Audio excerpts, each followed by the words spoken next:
que manejó las rentas y los negocios del Estado. Es de entender que el Ecuador debió haberse blindado trabajando y negociando en mercados a futuros de una posible baja del precio del barril del petróleo, y para eso hay seguros. Ecuador tiene que tener seguros.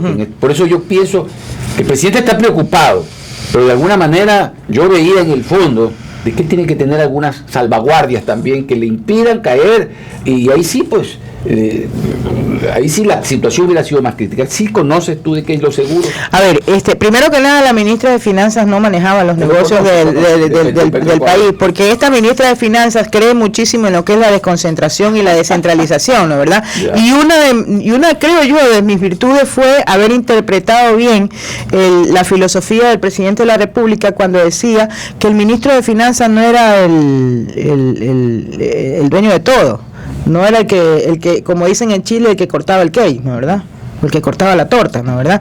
No. Y fíjate que yo tengo una anécdota. Todo el mundo me decía, usted tiene que tener muchos regalos de todos los lugares en donde el gobierno ha hecho tantas cosas. Y yo le decía, no, ninguno me ha llegado. No, porque ahora, cada vez que uno de mis compañeros ejecutores recibe un regalo, siento que una partecita de ese regalo fui yo, porque yo fui la que financié, yo fui la que distribuí la plata. Pero bueno, en todo caso, efectivamente, a ver, en el tema del petróleo y los seguros petroleros se habló muchísimo. De hecho, desde mi época, porque acuérdense que yo a la semana de que soy ministra de Finanzas, a mí me tocó ser ministra de Finanzas, porque a la semana me inauguré con la crisis más importante en los 40 años del capitalismo, con un precio de petróleo similar, bueno, un poco más alto de lo que tenemos, un poquito más alto del 2008, con un precio del petróleo bastante reducido para lo que había sido y para lo que después fue. Entonces a mí me tocaron las vacas flacas, o sea, a mí me tocaron, bueno, mejor dicho, como viceministra me tocó efectivamente tener recursos, y yo era la encargada del presupuesto y podía manejarme bastante bien con los ministros en la distribución, ¿no, verdad? Y conocer, exactamente, y conocer. Pero a mí me tocó vivir también épocas difíciles, y desde esa época se comenzó a hablar de lo que eran los seguros petroleros. Ahora, debo decirte que los seguros petroleros son seguros bastante caros, claro, bastante costosos, bastante costosos, y entonces eso realmente hace que quien maneje la decisión en términos de esta contratación de seguros sea un experto, sea alguien que tenga un conocimiento al detalle del mercado petrolero. No pueden ser, o sea, ahí sí yo creo que, por ejemplo, una asesoría importante debería de tenerse una asesoría importante. Y te voy a contar una anécdota luego cuando fui delegada a la mesa económica de la OPEP, ¿no, verdad? Te voy a contar esa anécdota. En todo caso, porque es importante ver el por qué se necesita gente que yo digo, desayune, almuerzo y merienda petróleo, sobre todo porque es un tema muy importante, ¿no, verdad? Para nosotros, que nos afecta a cualquier cantidad. Entonces, ¿qué pasa? Ahí hay que saber también cuándo uno se mete en el negocio del seguro y cuándo no se mete en el negocio del seguro. ¿Por qué? Porque es evidente que un analista, un buen analista, alguien que se meta de lleno, hubiera probablemente pronosticado un aseguramiento o un tipo de aseguramiento mínimo para esta fase que pasamos con un importante precio del petróleo. Sin embargo, debió haberse dado cuenta de las señales para ver que íbamos a entrar en este proceso de seguro. También es fácil hablar ya cuando las cosas se han dado. Insisto, es muy difícil cuando se tiene la bolita, no se tiene una bolita mágica. Y te comentaba lo de la anécdota mía cuando fui delegada a la mesa económica de la OPEP. ¿Por qué? Porque cuando yo llegué la primera vez que me enfrenté a la mesa económica, me di cuenta realmente de lo pobre que era el país en términos de intervención y en términos de poder entrar en un proceso de manejo. La delegada era en ese entonces la viceministra de Finanzas, que era yo, y posteriormente la ministra de Finanzas cuando ya fui ministra, y resulta que yo iba a las reuniones de la OPEP modestamente con todo lo que podía localizar en el país de información, ¿no? Con todos los que manejaban el petróleo y que me decían más o menos con informes y demás, iba leyendo durante todo el viaje, el trayecto a Viena, tratando, llegaba prácticamente a meterme directamente a a la mesa de análisis, ¿no verdad? Pero resulta que cuando llega, los documentos que me habían enviado eran carpetas de carpetas, ¿no verdad? Y cuando llegaba, yo llegaba a enfrentarme con gente que vivía en Viena, delegaciones que para la delegación de la mesa económica era un equipo de 20, 25, de gente que trabajaba todo el día ahí, que analizaba absolutamente todo, como Venezuela, como hacían lobby y todo lo demás.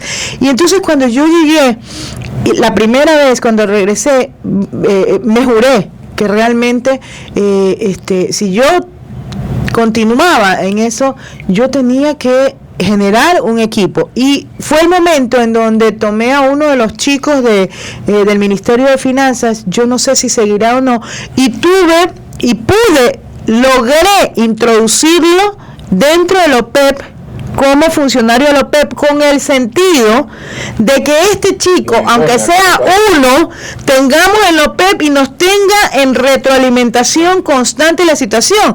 Bueno, otros países tenían 20, 30 en equipos que sean, nosotros por lo menos íbamos a tener uno que tuviéramos esa posibilidad, ¿no verdad? No sé si actualmente, yo lamentablemente después ya, como ustedes saben, renuncié al Ministerio de Finanzas, no sé si continúa con esa política, pero es importante.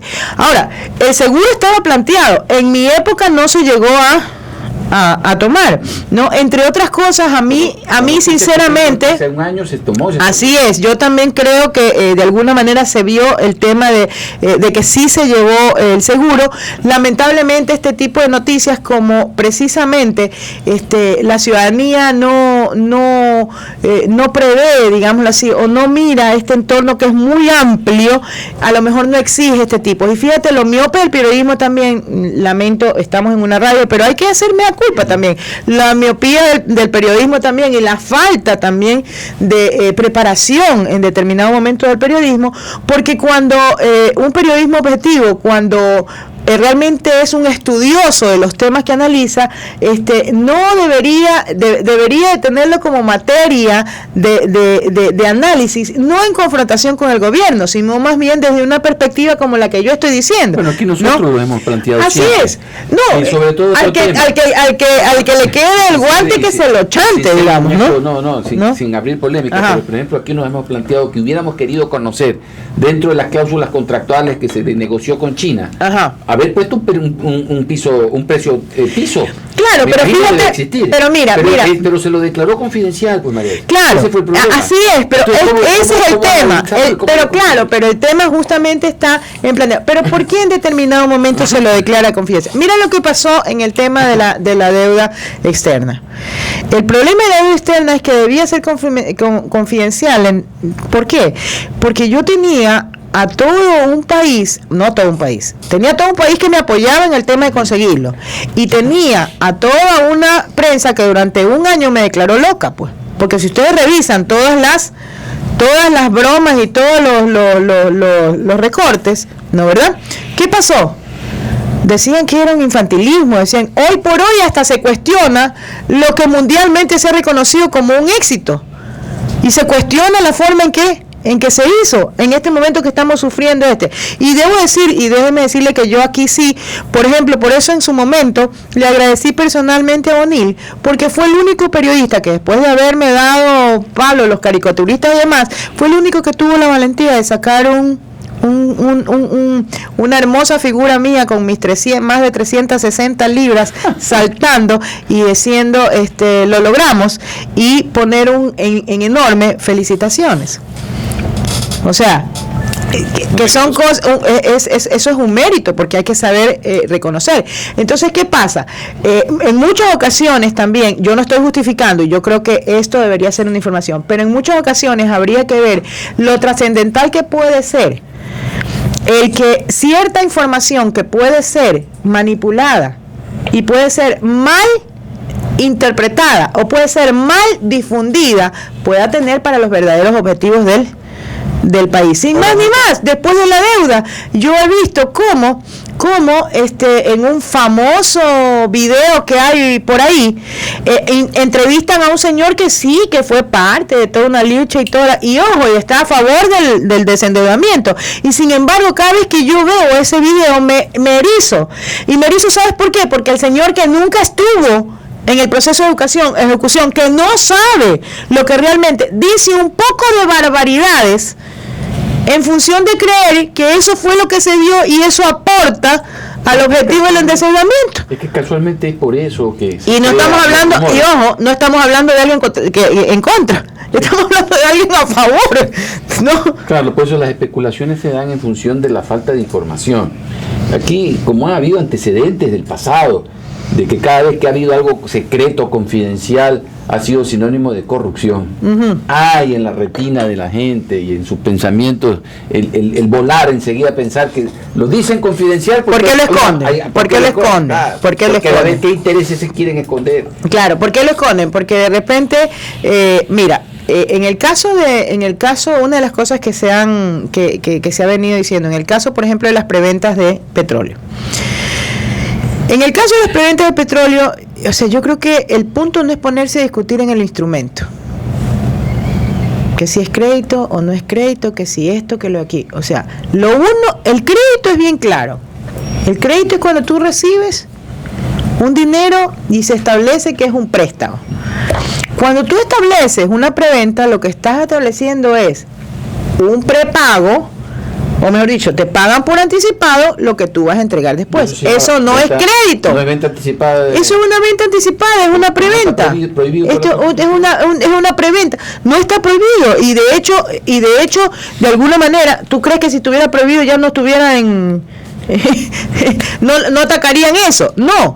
Lo que se tiende es a decir que eso no es preventa, sino que es crédito. Claro. O sea, cuando lo que deberíamos en realidad de preguntar son otros aspectos respecto a la preventa.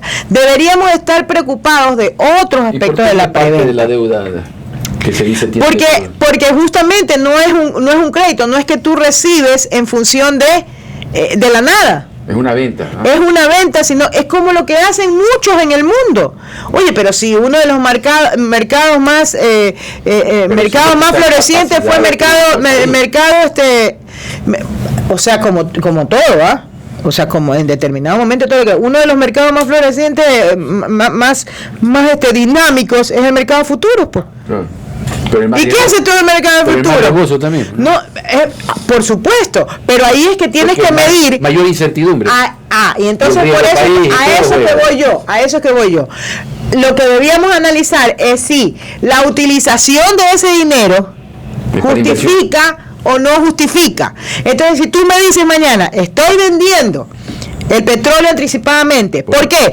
Porque tengo un problema, no para gastos, para inversión. Si fuera gasto, dice, primero la Constitución lo prohíbe.